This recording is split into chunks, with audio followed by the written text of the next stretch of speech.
Hi everyone. Hi everyone. My name is Isabel. My name is Kimari, and we are the youth of SOC. Join SOC Youth Takeover, the 6 p.m. Vote-a-thon after this brief message from our Executive Director, Tammy Rivera.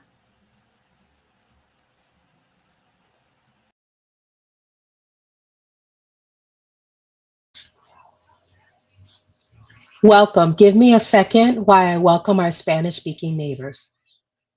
Buenas.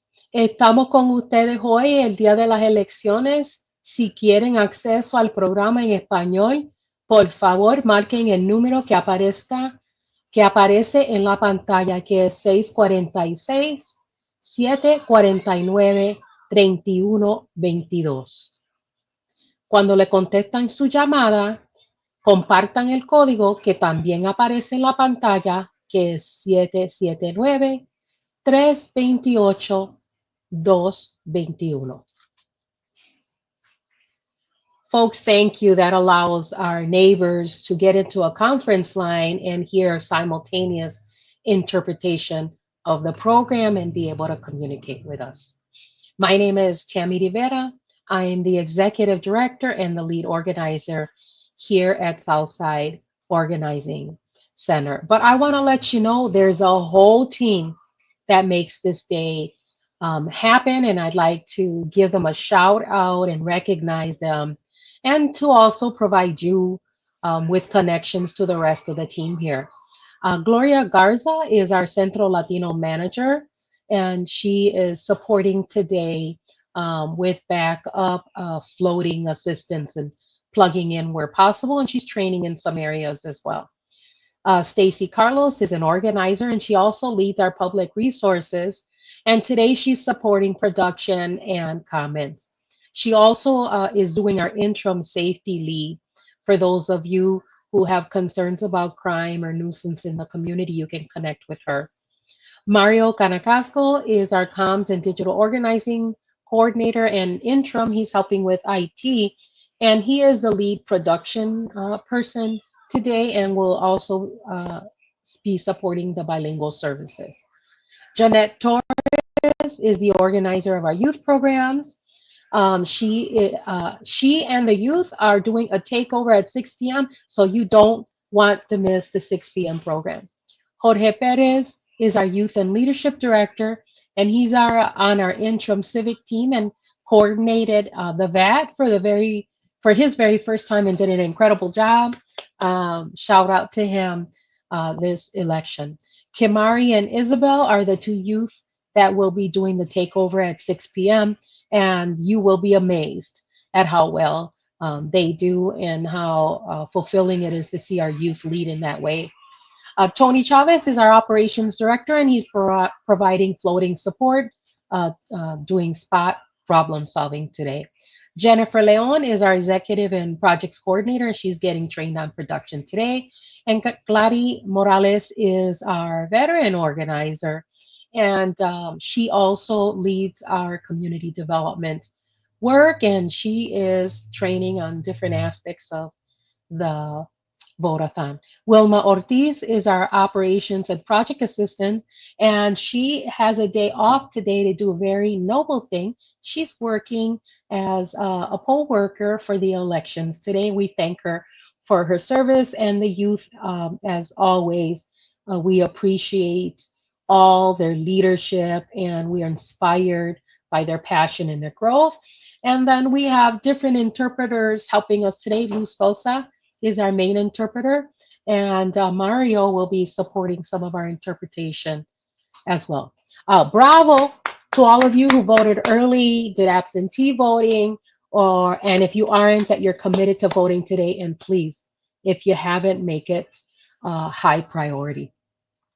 Here's what I want to say. Sometimes during elections that are not the presidential elections, we sometimes feel it's not as high value an election, but it is. We have critical elections today, a Supreme Court judge, a constitutional amendment, who's going to lead our Department of Public Instruction.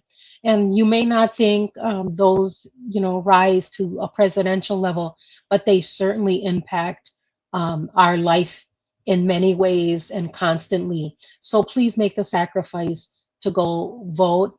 And also, it wasn't so long ago that people fought very hard for women to be able to vote and people of color to be able to vote. Some people even died for that right.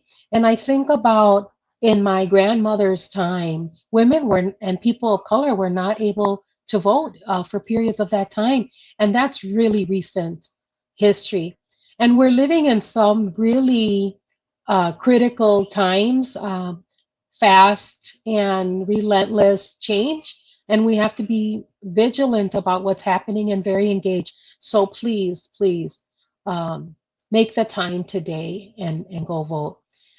One thing I want to say before I share announcements, we have learned since the pandemic to now that technology can be have its own personality, and sometimes we have run into technical difficulties.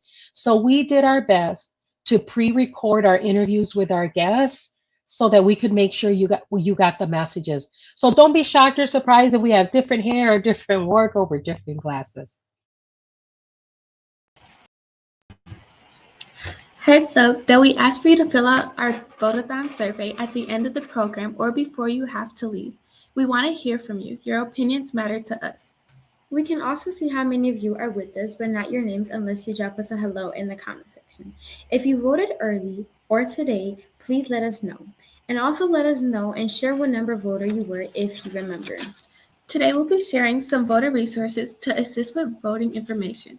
Also remember, we are here live and you can call us at 414-672-8090 with any questions. Connect with us in person, at office, or in the community. Follow us on Facebook, Instagram, LinkedIn, YouTube, or check out the SOC website at socmilwaukee.org. We would like to say the views and opinions shared today do not necessarily reflect on SOC. Hope you enjoyed the show. Please complete the VAT survey at the end of this program. This helps make changes and possibly improves the information provided of future vote-a-thons. Now we will have our Executive Director, Tammy Rivera, interviewing the Honorable Judge Pedro Colon, the first Latino elected to the Wisconsin legislature, where he served 6 terms and is now the first Latino judge on the Wisconsin Court of Appeals. So much for being with us on this very important election day. Yeah, it's good to be here, Tammy, as always. And yeah, it's an exciting time once again. Yeah, and we're needing your help once again as well.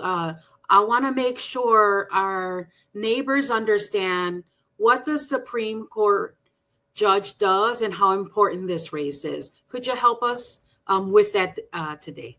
So absolutely. So in Wisconsin, we have 3 tiers of courts. So we have the trial courts. That's the one we see at the county. That's the big building that mostly everybody goes to. In that courtroom, there's criminal law, there's matters regarding sentencing, there's matters regarding family divorces. There's all kinds of issues that come to that court. And that's everybody's court, as we call it, the people's court, or everybody has a term for it. But ultimately, that court decides firsthand any case, usually most cases, with the exception of very few. There's some that actually skip all courts and go directly to the Supreme Court.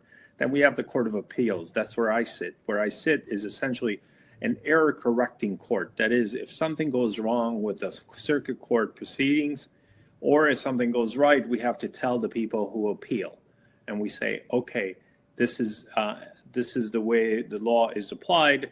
The circuit court applied it correctly or incorrectly, and now we have to determine what to do with the case. We can send the case back to the circuit court, or we can correct the decision right at the Court of Appeals level. And then once we decide, it's not the last stop. The last stop is the most important court in every state. That is the Supreme Court of Wisconsin. The Supreme Court of Wisconsin allows us to then say, okay, Now this family matter, this adoption matter, this criminal matter, this dispute that's civil, whether in contract or this car accident, that has to be reviewed by the Supreme Court.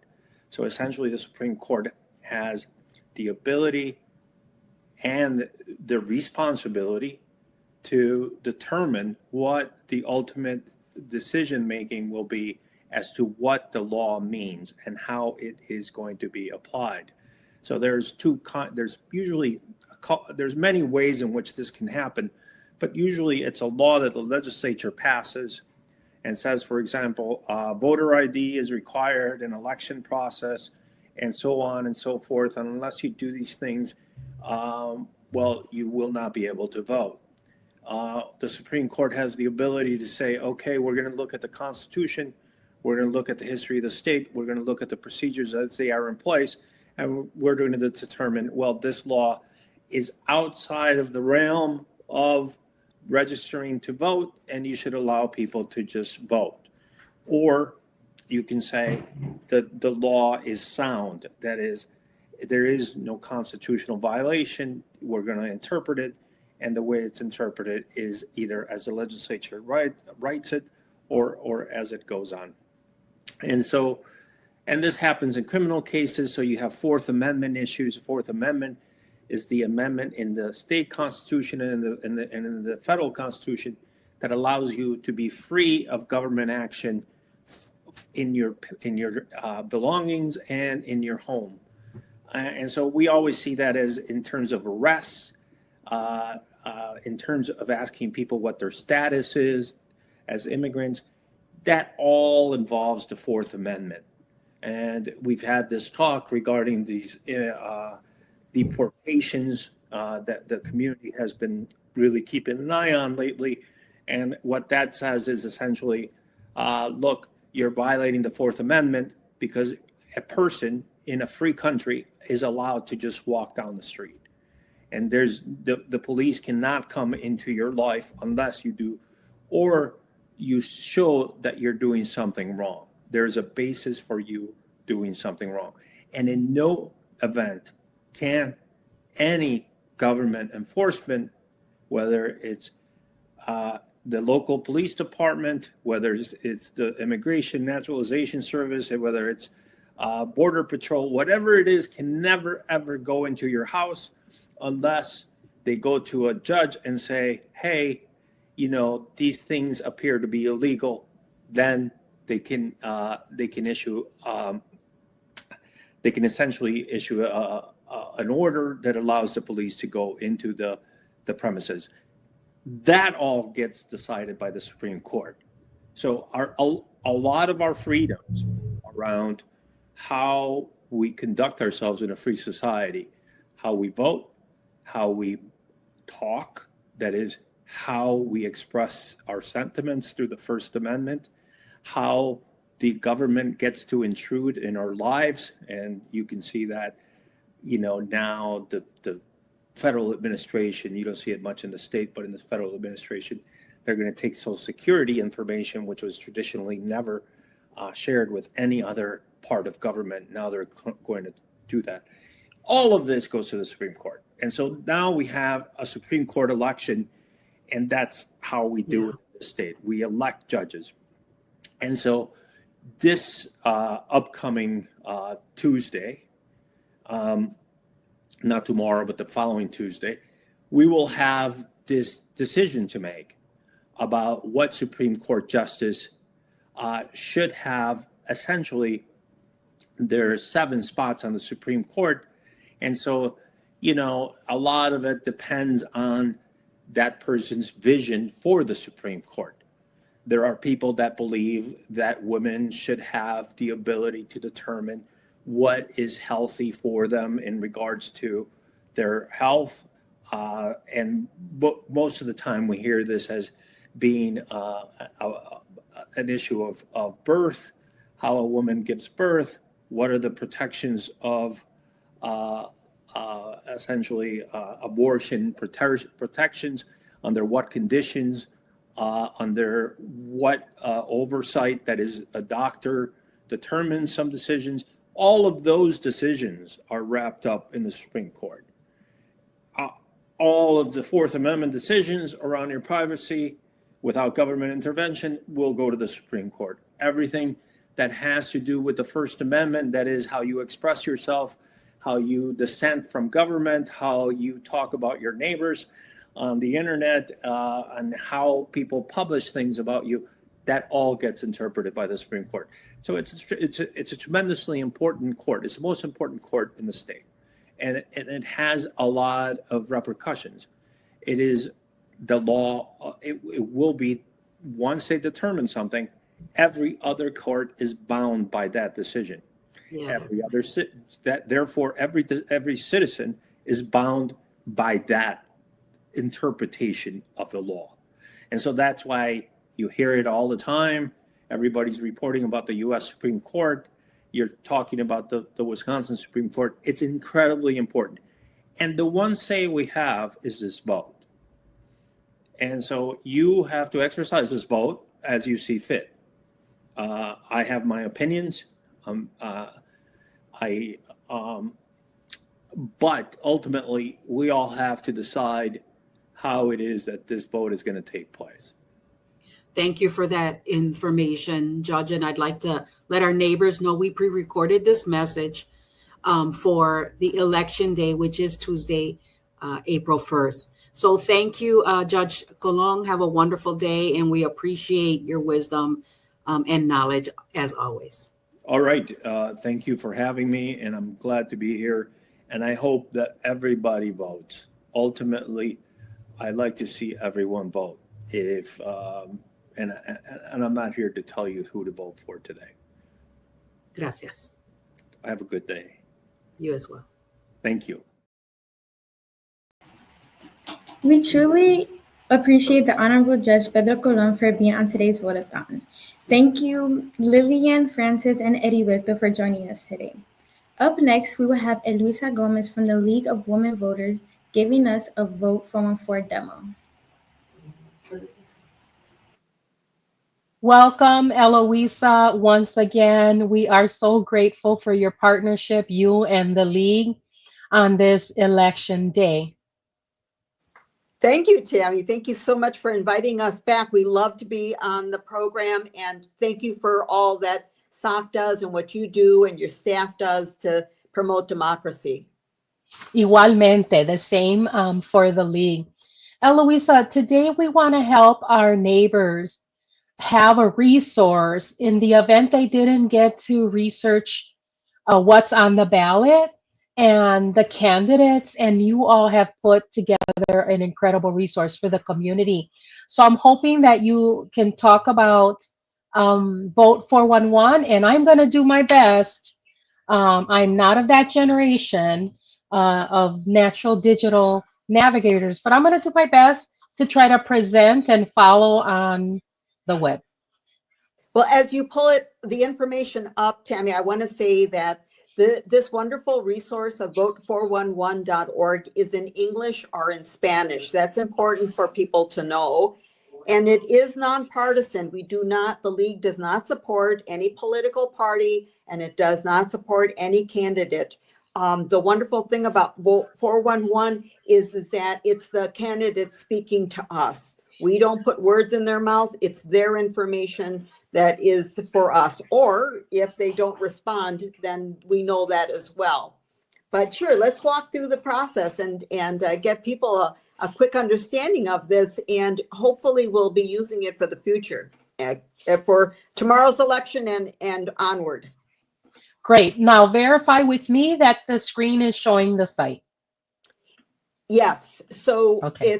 It's the website is vote411.org. And I want to say this is a national opportunity. It's not just here in Wisconsin. It's not just in Milwaukee. So wherever you are, the more you push people voting, the more they can, know that this is a resource nationwide. So here in Wisconsin, here in Milwaukee, we're going to be able to walk through the information on the candidates to the extent possible. So we're at vote411.org. Thank you for pulling that up, Tammy. You have entered in an address. That's very important. An address is critical. and it's what kicks us off in terms of exploring the information. So once you do that, in this example you did, we scroll down a little bit further. And then I just want to tell the viewers, when I got to the landing page or the website, you say what's on your ballot or look at what's on your ballot, and then it asks for the address. But I Yes. just went a little further ahead. Good, thank you, thank you. Right, you're a little bit ahead, and still, it's the most important thing is enter in your address when you're asking for what's on my ballot. So in here you have the address, and now you get to select the language you want, English or in Spanish, and then you say, as you have there, save and view races. You know, we have races that are both statewide, and we have races that are countywide, and we have races that are very local. So here we have the example of the state Supreme Court race, followed by a variety of circuit court judge races. And if you notice those numbers behind each of those judicial races, that means there's different branches that people are running for the different branches of the judicial, in that judicial realm. So we get to click on any one of these, Tammy, that you would like to, and then let's look at what's there. Yeah, we're going to go ahead with this critical race, the Supreme Court race. Okay, so one thing good is that we provide a little bit of a brief explanation about the position. So that's important because we don't always know what these positions are about. I don't think any one of us has 100% knowledge of what the positions do. So this is a way for us to kind of get a quick restart on it. And then here we have the photos of the candidates. And then we click in those little boxes to see what responses they give. Now, again, remember I said that we're going to hear from the candidates themselves or not, but it's their opportunity to tell us, the public, us, the voters, what they're considering. But just before we get there, here is more information on their campaign information. So you can further look them up by clicking on some of those spots.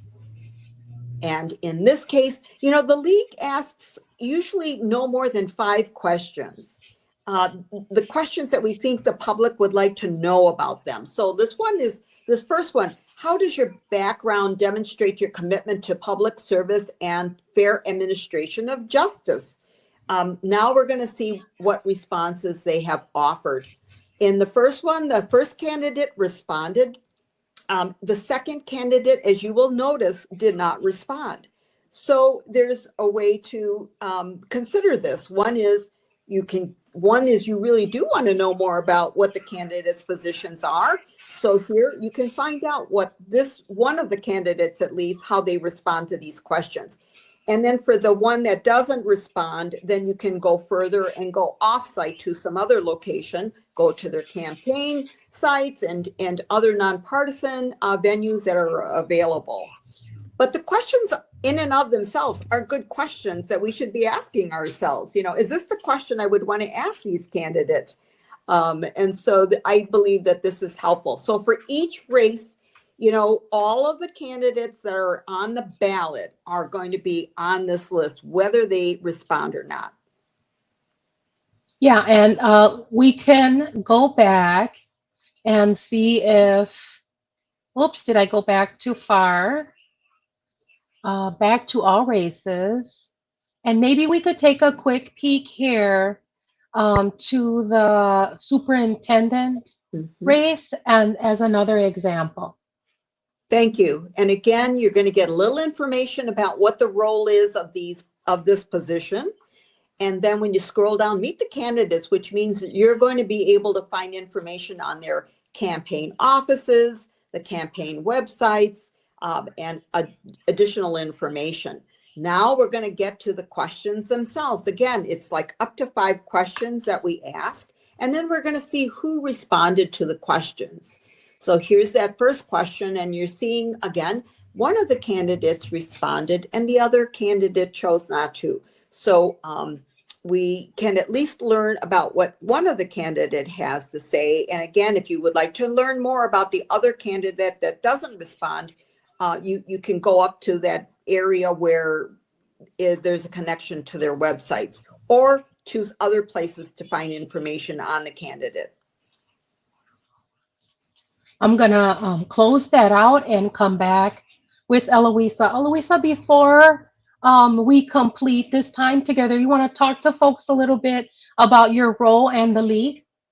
Sure, I'd be glad to. So I am with the League of Women Voters of Milwaukee County. I am a volunteer with the league, and I work with a group of volunteers, other volunteers who are out in the community. We provide resource tables to help provide information on the races, the early voting sites, how to support them in registering to vote. Because if people themselves register to vote, we support them on doing online registration, or if they choose to go to the clerk's office to do that.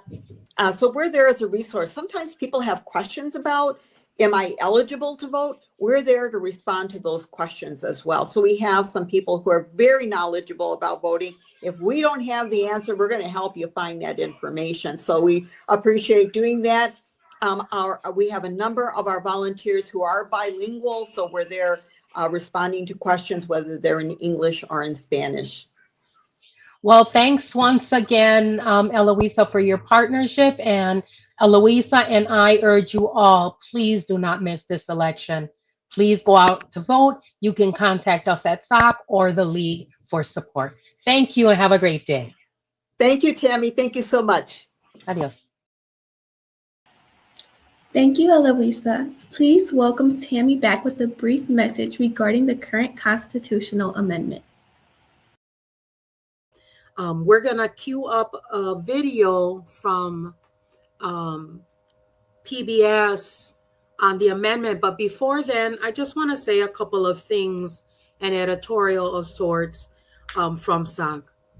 When we talk about constitutional amendments, we're talking about like our highest law of the land, much of how Judge Pedro Colon shared that the Supreme Court ends up deciding like final interpretation of laws, and a lot of that is all of that is constitutional. And so the reason I bring that up is I've said this before with the frequency of constitutional amendments that we've been seeing in recent history, which is things that reach that level of seriousness need to be handled with that severity. Meaning, if you're going to introduce an amendment to the Constitution, we expect our legislature and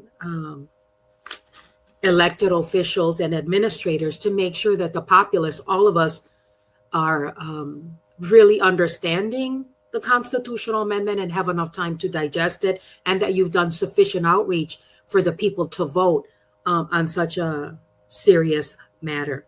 And so we're gonna queue up the video. And then the other thing that I would like to echo, which is something that Eloisa shared, is that we are also a nonpartisan organization. That means that we don't support any political party or any political candidate, or take on many policy issues or clear issues that deal with laws as a nonprofit C3 organization. And it's really important for you all to hear the facts we're sharing today, the information we're sharing, that is direct information from trusted and authorized sources, right? A judge, the League of Women Voters, a longstanding institution. You're going to hear from other guests like the election commissioner. So we want you to hear it direct from sources, because there's so much misinformation and disinformation. With that, we're going to queue up that constitutional amendment video from PBS.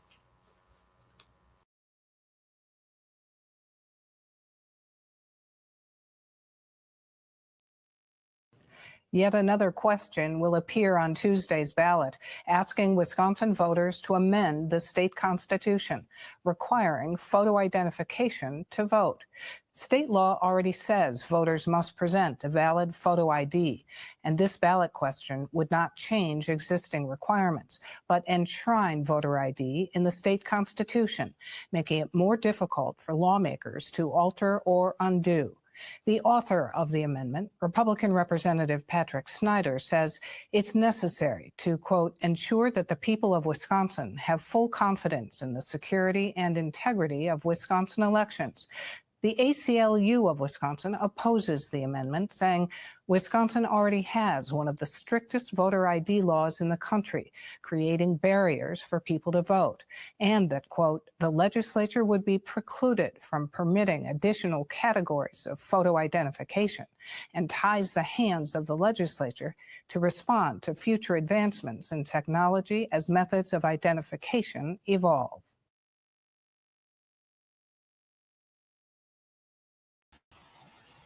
Thank you, Tammy. Next, here is a brief message from the Sauk youth. Did you get out and vote? Well, the spring election is happening right now. The polls are open today from 7 a.m. to 8 p.m. and it should only take you 15 minutes to vote. We want to remind you that if you are in line by 8 p.m., they must allow you to vote. If you have any problems voting, please call the SOC office at or the ACLU voter hotline for English speakers and for Spanish speakers. For more detailed voting information, please check myvote.wi.gov. Here you can find more voting information, including your specific voter. I would like to inform you guys that you can register today with all the proper identification, which includes your Wisconsin driver's license, current, and you cannot use an out-of-state license, your Wisconsin photo ID card from the DMV, your U.S. passport, uniformed services, which is a military ID, or your receipt from the DMV from applying for license or ID card, which is unexpired. Remember that your voting place is important because the recent census changed some of our districts, which resulted in some of our voting polls locations to change. And remember, everyone, it is important to stay connected to your vote all year round by holding your elected officials accountable to their promises and their roles. Remember, guys, your vote is your voice.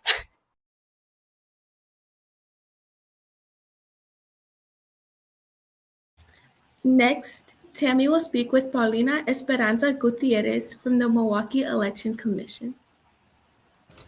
I'm so excited that we have with us Paulina Gutierrez, the executive director of the Milwaukee Election Commission. Did I get the title right, Paulina? Yes, ma'am. Great. And this is her first time with us, although the department and the office has been with us many times. It's been a very consistent partner in bringing election information to our neighbors. But we're so excited that you're with us today. Thank you for inviting me. I'm glad to be here. The other thing that I want to do just to tie in circles is because we, are from this neighborhood, is that I used to work with Paulina's mom at Sarah Jobs for Progress almost 4 decades ago. And so look at this circle of life and how wonderful community life is. And then I get to work with her mom, Esperanza, again, because she's an incredible mother in the community and members. So shout out to your mom for her faithfulness to the community. Yeah, she definitely instilled public service in me. So yeah, and I'm glad she did. And here we are. Paulina, help us to understand the election process and where we can have confidence in it, that it's a secure process. So if you could share that, that would be wonderful. For sure. So election administration is complex, but it involves thousands of people, bipartisan teams, and all kinds of checks and balances. So when you go to your polling location on election day, or when you request a ballot, there are certain checks and balances that happen. One, you have to show a voter ID. You have to show that you are the person that you say you are and you live at the address that you do. Once you get that eligibility, you get presented a ballot. Either it's at the polling location or it goes to you via mail. You vote, it goes into a machine at the polling location, or it gets mailed to us. And you can either send it back in the mail, you can send it in a Dropbox or at an early voting site, Also, you can vote at early voting, also called in-person absentee voting. It's the same thing. You get a ballot and it gets put in an envelope. At the polling location, once at 8 p.m., once all the polls are closed, the machines count all those ballots, count the votes, and it gets modemed in a secure network over to the county. And that information then it becomes available to the public. So you'll see sometimes the city of Milwaukee, it'll say 60% reporting because those are all the polling locations that have reported. But there's this 40% that you don't see yet. And that's what happens at central count. So central count is where all the absentee ballots or the ballots that are either mailed or at early voting. So, there are a lot of elderly people, people who have accessibility issues. They have a right to vote, and having their ballots mailed to them is an opportunity for them to vote. Otherwise, they wouldn't be able to. People who, you have a right to have an absentee ballot for no reason at all. So if you're traveling, military, so everyone has a right to vote, and the state of Wisconsin provides those opportunities so that you can still get your ability to vote if you aren't able to make it on election day. So all those ballots every day get sent to us, and we secure them in our ballot room. It's a locked room, and they get sorted and scanned, and they do not get opened until election day. So while I think about 48 other states are allowed to kind of open and prep those ballots in secure areas, the state of Wisconsin, we cannot open those ballots until election day. And so, for example, we have about 40,000 ballots right now that are in our secure ballot room that on election day, we're going to open and process. And that's called central count. And so they're sorted by ward. So when you go to your polling location, you have a ward there, and that's your neighborhood basically. And, we have 180 polling locations throughout the city of Milwaukee. There are 345 wards out there. So there's some polling locations that have more than one ward. And so once all those ballots are counted and processed through these high-speed machines, and the machines are basically the same machine that you see at your polling location, they just can go a lot faster and count a lot more. Then those results are downloaded onto flash drives and then physically transported with a police officer and a bipartisan team, meaning a Democrat and a Republican, and 2 officials from the Election Commission over to the courthouse where the county takes it.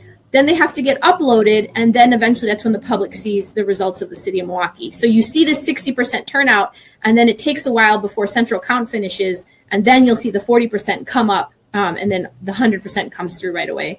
So basically, there's all these checks and balances. Through every step of the way, a ballot is being tracked. There's somebody signing it. There's multiple people there. There's security cameras. There's bipartisan teams. And like I said, things are locked.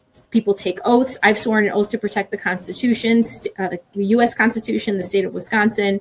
And so we put these checks and balances in place to make sure that every eligible vote is counted. And what you can do is there's a website called myvote.wi.gov, and that's where you can go to check your voter registration. You can get an application for an absentee ballot or vote by mail ballot.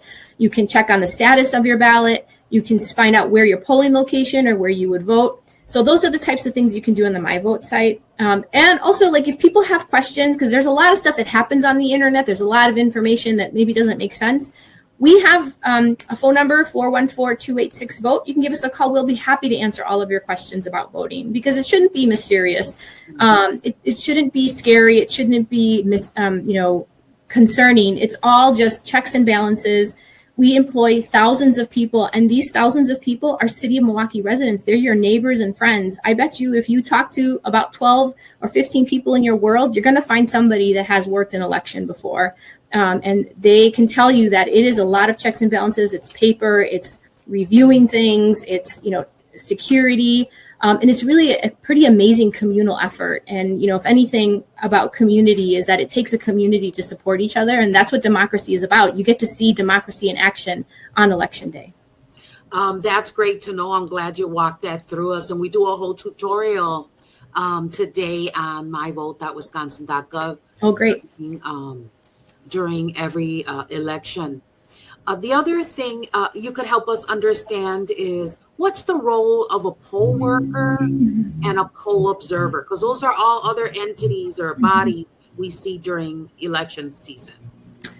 Yes, definitely. So in the state of Wisconsin, like I said, we employ thousands of City of Milwaukee, City of Milwaukee and Milwaukee County residents who work as poll workers. And we train you up, we give you all the resources you need. But a poll worker is basically someone who's administering elections. So those are the people you see who are looking at the poll book, finding your name, asking for your ID. Those are the people having you register. Those are the people that are helping you with making sure your ballot gets in the machine. Those are people that are at central count, that are opening the ballots and processing them, just similar to what you would do at a polling location. They're the ones putting them through the machine. So all those individuals are trained. They take an oath, and they're, for the most part, bipartisan teams, right? So everything is done in pairs. So we all manage each other. And then a poll observer, which is also an amazing program, is when anybody from the city of Milwaukee, anybody actually anywhere, can come into a polling location or central count. All you have to do is show an ID, sign in, tell them what party you're from, and you can come watch the process, because election work is transparent. We have nothing to hide, and observers play an important role to make sure, are we following the process? And we have actually created more transparency. We've created efficiencies. We've caught things because observers have seen things, and we say, yeah, thank you for pointing it out. Let's fix that. So those are the two important roles. So the thing about poll workers is you need to be trained. There are state requirements, and you can either be a volunteer or we do pay a stipend. If you work as a poll worker, it's $220 for the day. If you work as a chief, that's $325. And then an observer, that's just a regular citizen. That's a volunteer program, is my understanding, and anyone can do that.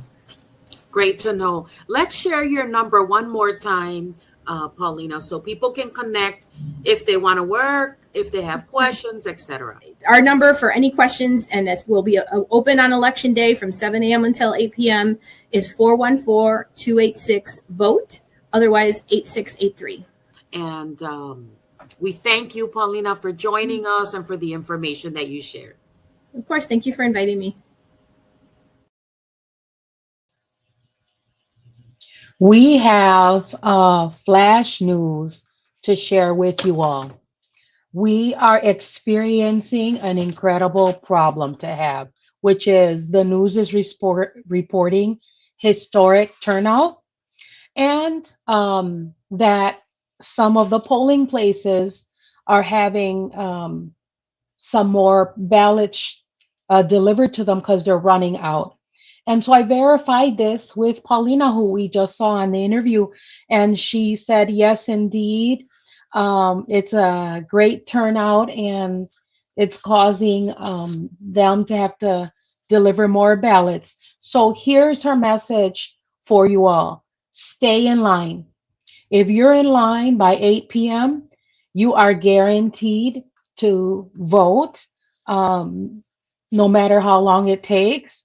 If anyone tells you anything differently at the poll, she said to call her office. And again, I'm going to share the number that she shared, 286-VOTE or 286-8683. Again, mi gente, we are experiencing a historic turnout, and that's what we wanted to happen. So stick with it till the end today. Thank you, and I'll turn it back to you. Thank you, Paulina and Tammy, for those updates. Next, we will share a video from Osaka alumni Carmen Ortiz, who will be demonstrating how to use myvote.wi.gov. But one of the things that we do during this Vote-a-thon is to bring information about resources. One of the big resources that we have and we use all the time is the myvotewisconsin.gov. I'm going to show you a little bit of what we do or how we use the system, because it's especially important this morning if you want to find information about your voting place, whether you're registered or not, because you can still register today. So let me share and present the My Vote Wisconsin. Okay, if you can see, there are many items that you can take a look at, like your voter information, finding your polling place, what's on the ballot, And we're going to have other people talking about how to find specific information about candidates, how to update your name and address, register to vote. You can register at the poll today from 7 a.m. to 8 p.m. How to vote absentee, track your ballot, and vote absentee in person. Today, we're going to look at the Find My Polling Place. And like in previous years, we're going to use our address to show you how to do that. We're here on 1300 South Layton Boulevard in the city of Milwaukee, and our zip code is 53215. By searching, I can see that our polling place is our Durfler School, and that's at the city of Milwaukee, Ward 215. You can find your own address using this tool, and it will take you right to the map of the location. Again, we're sharing this information on our website, and it's here for your use. You can also access this information in Spanish. You can find sample ballots, and you can see all the different information that we have for our specific area. So go to myvotewisconsin.gov to get information about your location to vote and different other information. Thank you, Carmen, for demonstrating how to use My Vote website. Next, we have an interview with Anita Johnson, Voting Education Specialist and Community Outreach Manager at Souls to the Polls. She will share some information on getting a ride to the polls and what you should know. Hi, Anita. Thank you for joining us today. Thank you for having me. Could you please introduce yourself and give an overview of your organization, please? Sure. My name is Anita Johnson. I am the Outreach and Voting Specialist for Souls to the Polls. Souls to the Polls believe that voting is our collective power, a tool that we use to build stronger and safer and more supportive communities. We know a strong voting bloc is key to pressing state and local leaders on issues like affordable housing, education, economic, gun violence, and government transparency.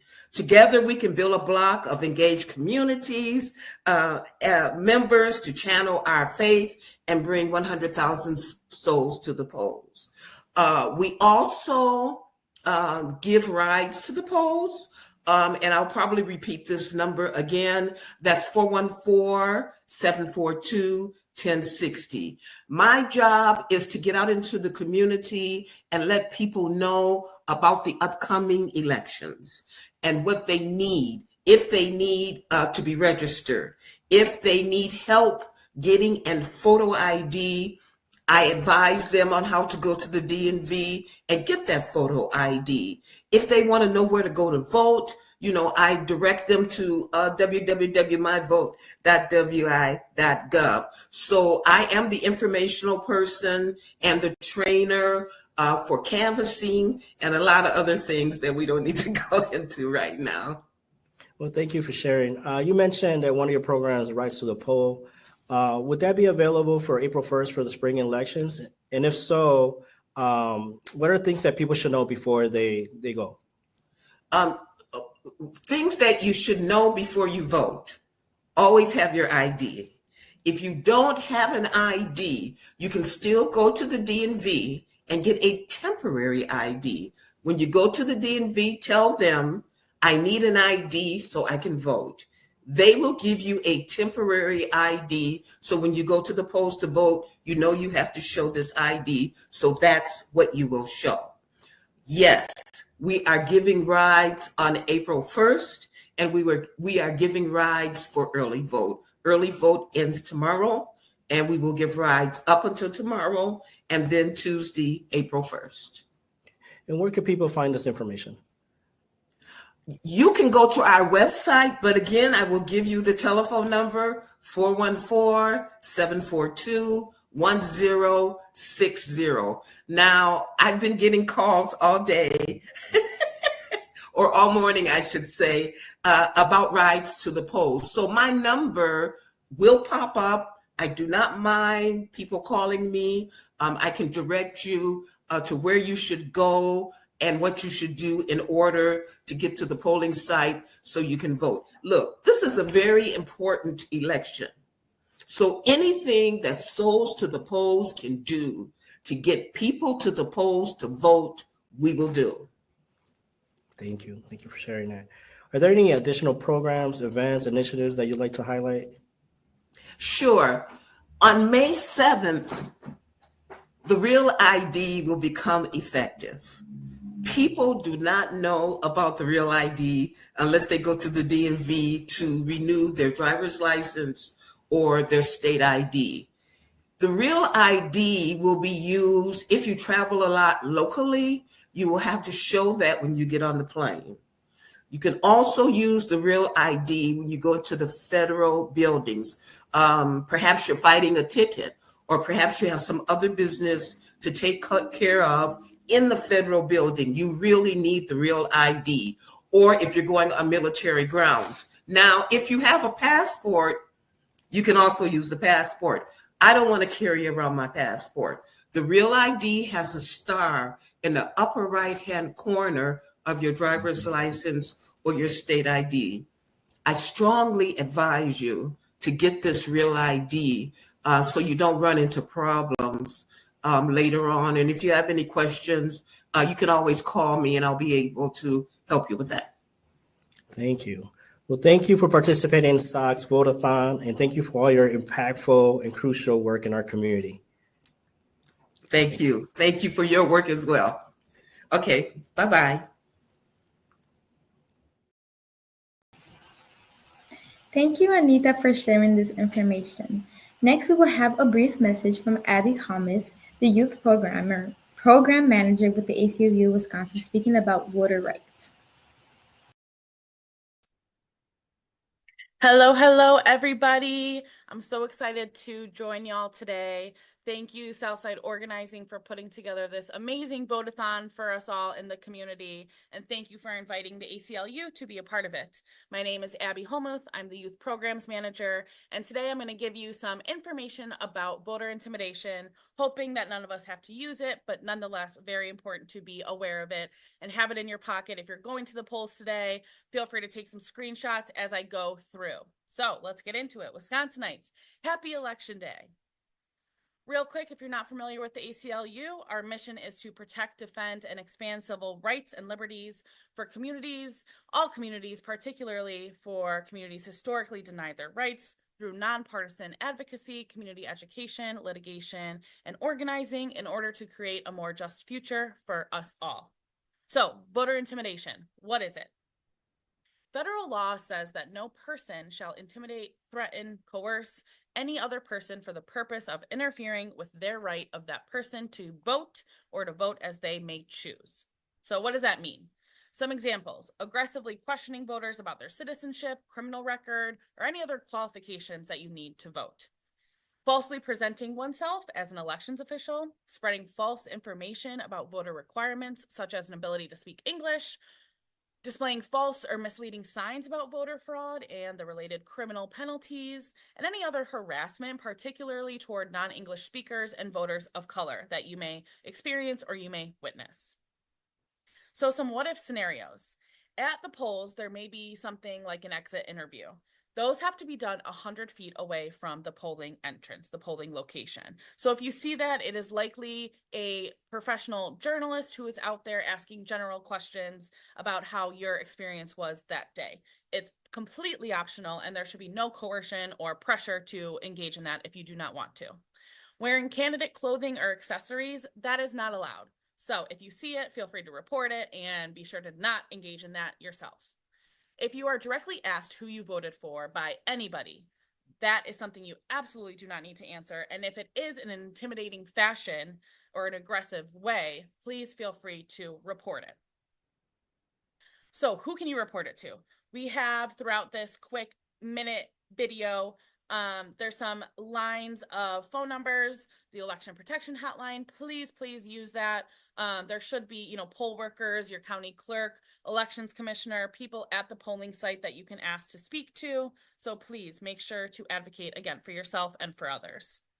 Poll monitors are not usually allowed in the enclosed space, so that includes the voting machines or the immediate area. So if you feel like people are looking in or watching, please, again, advocate for yourself and advocate for others.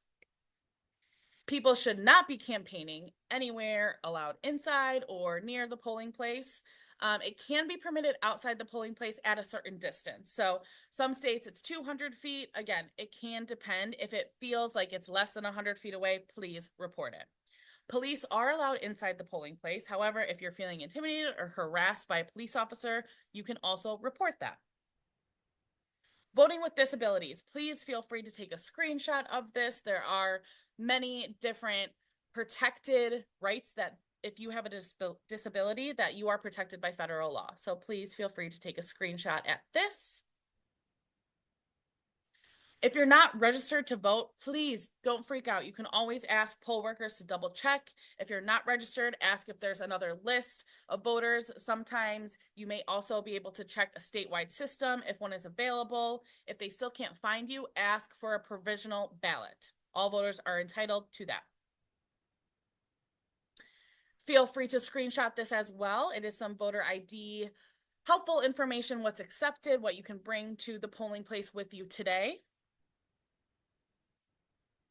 And feel free to take a camera over this QR code. It is our voting rights guide. So it has all information that I couldn't fit into this short video today, but feel free to use it for this election, for future elections, and to share with friends and family. So one real quick thing, voting rights, it is intersectional, right? It goes with all issues. So these are some of the issues that the ACLU focuses on, and voting rights has everything to do with each of these issues. So make sure to vote your values, vote your rights, and use your voice to do so. Civic engagement is so important, and there's other ways to do it outside of voting. And that's volunteering, knowing your community, having conversations with family and friends and in community, signing petitions, attending town halls, protesting. So we always encourage those. If you can vote, if you can't vote, if you voted but want to do more, there's so much more that you can do. So protecting democracy, if you or someone you know is a voter seeking assistance on election day, if you've witnessed something, if they have witnessed something, please get your phones out, get ready to screenshot. This is the phone number, the different languages. Use it absolutely at any time. If you have any questions, please feel free to reach out to the ACLU, to reach out to me. You can scan any of these QR codes to get in touch with somebody. And here's if you want to follow us, friend us, all those good things. And that's all we got. Thanks everybody for listening. Thank you, Southside Organizing. Enjoy the day getting out the vote. Celebrate yourself, celebrate your voice, and empower one another. Thanks everybody.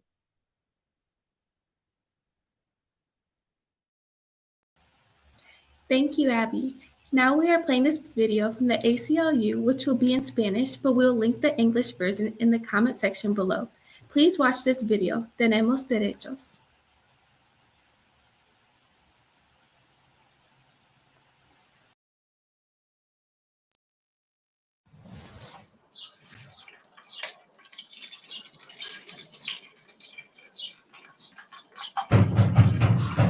Eran las 5:30 de la mañana cuando ICE llegó al apartamento de Esther. ICE significa Inmigración y Aduanas. Los agentes dijeron que eran agentes de policía que investigaban un crimen y que su esposo Alexi era un testigo potencial. ¿Está Alexi en casa?, preguntaron inocentemente. Esther tuvo la intuición de que debía cooperar, pero recordó algo que había escuchado en la radio. ICE había estado haciendo barridas matutinas, usando trucos como este para que la gente le abriera la puerta. Esther recordó que tenía derechos. ICE puede intentar trucos similares en su casa. Pueden decir que están buscando a un amigo, pariente o compañero de cuarto. No se deje engañar y no abra la puerta. En su lugar, mantenga la calma y sea educado. Dígale a los agentes que le gustaría ver una orden de arresto y su identificación y pedirles que pasen estos documentos bajo la puerta o que los lleven a la miralla. Sin una orden firmada por un juez, ICE no está autorizado a entrar a su casa o registrarla. ICE por lo general no tendrá una orden, pero puede mentir y decir que sí tienen o mostrarle algo más que parezca oficial. Mire con cuidado y tome fotos de lo que le muestren. Si se niegan a compartir estos documentos, pídales su tarjeta e información de contacto. No les muestre nada a los agentes o diga nada excepto: no consiento que usted entre a mi casa. No quiero hablar con usted sin un abogado presente. Por favor, váyase. ICE no siempre hará caso y puede entrar a su casa usando la fuerza. Pero decir estas cosas podría ayudarle en la corte, incluso si los agentes no escuchan. Los otros videos de esta serie le ayudarán a entender sus derechos si ICE entra a su casa o lo arresta. Esther y Alexi conocían sus derechos y los oficiales se marcharon. Esta experiencia es aterradora, pero recuerde, tenemos derechos. Después de un encuentro con ICE, tome notas sobre lo que sucedió, anotando tantos detalles como pueda recordar. Esta información puede ser útil en futuros procedimientos de inmigración. Asegúrese de que usted y sus seres queridos estén preparados para los encuentros con ICE y tengan un plan si uno de ustedes es arrestado, incluyendo información sobre a quién debe llamar. Si ICE llega a su casa, recuerde, usted tiene derechos. No abra la puerta. Pida ver una orden firmada por un juez. Dígales que no consiente que estén en su casa. Pídales que por favor se retiren. Si un ser querido es arrestado, podría localizarlo en locator.ice.gov.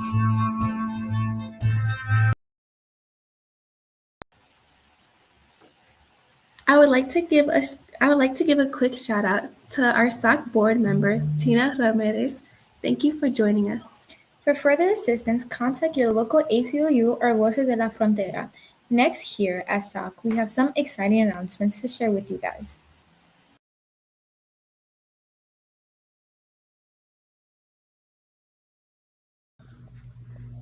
Hello, everyone, and thank you for tuning in with us today. I just wanted to share a save the date with you for our annual Garden Fest with Bloom and Groom.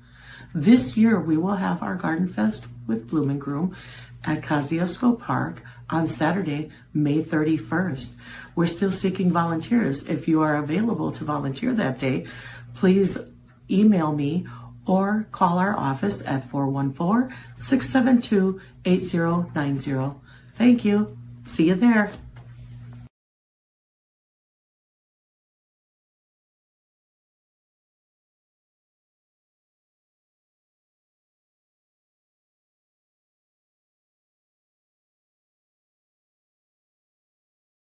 Are you interested in social justice and community development, civic engagement, and a sense of empowerment?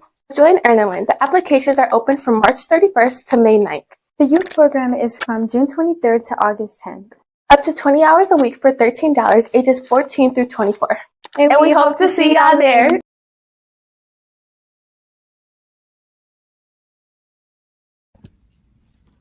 Save the date. SOC's 35th anniversary retro ball is happening Saturday, October 18th, 2025, Sweetest Day. Be on the lookout for our monthly countdown that will include upcoming events and initiatives leading up to our anniversary celebration.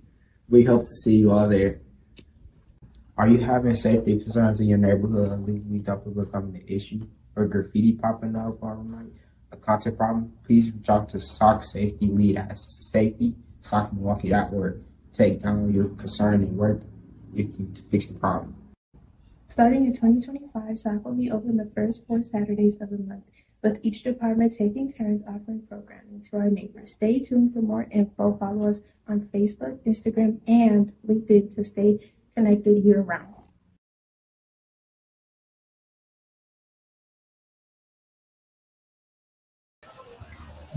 We can't wait to see you all at Cozy Park, May 31st, 2025. Save the date. Please come join us. And if you would like to volunteer, please call the office at 414-672-8090. Before we finish up today, we can see how many of you are with us, but not your names unless you drop a hello in the comments section. If you voted early, let us know. If you voted today, let us know and share what voter number you were if you remember. I would like to say thank you to everybody who was able to join us today. We would like to share some announcements with you all, but please follow us on Facebook, Instagram, and YouTube to stay up to date with our events and programming. Please don't forget to complete today's Vote-a-thon survey. Thank you all for watching today's SOC Youth Takeover. And remember, guys, your vote is your voice. Yay.